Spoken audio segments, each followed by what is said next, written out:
Over the years, the bucktail jig has absolutely been a staple in my tackle bag. And the guys at Z-Man have finally given that bait a makeover.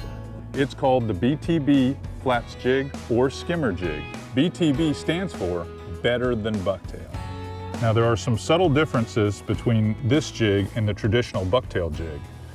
Z-Man has got this jig where they've put a silicone skirt where they can add all types of flake and glitter to the skirt itself and give it a two-tone look like they have here.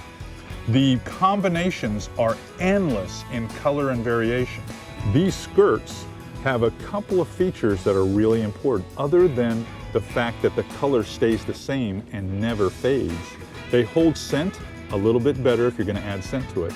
They're a little tougher and they don't show rust. If the hook were to rust, you don't see the rust on the silicone skirt. They resist that. Those whole bucktails used to all turn brown after you used them in salt water. It's a good one. Absolutely nothing says no to that BTB jig. Nothing. Now my favorite style of fishing has to be sight fishing. And the skimmer jig works perfect for that. It comes with a nice small narrow head that makes a quiet entry. They've got a heavy monofilament weed guard on here that keeps vegetation off the hook point. And they've added a mustad black nickel hook that is super, super sharp. Here he is, he's following it. He got it. Nice! The presentation on that one was once I let him, I just let it make contact with the bottom, I just drug it, just like you said. Make it look like a crab, it looked like a crab just swimming across the bottom. I can gently hop it and make it look like a shrimp. I can drag it and make it look like a crab, or I can swim it at a quick pace and make it look like a minnow.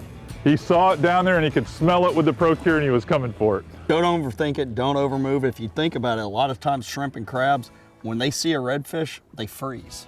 A mistake an awful lot of weekend anglers make is when they get a fish like that that tips down on their bucktail jig or their plastic, is they think the fish can't see it and they want to make that last little hop so he notices it so he'll attack it.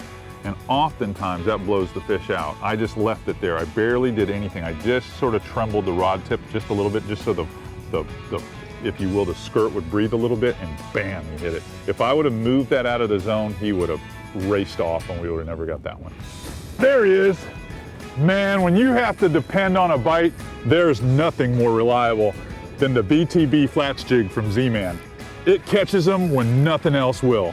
Nothing works as good as the BTB flats jig. It's quickly become my new favorite bait.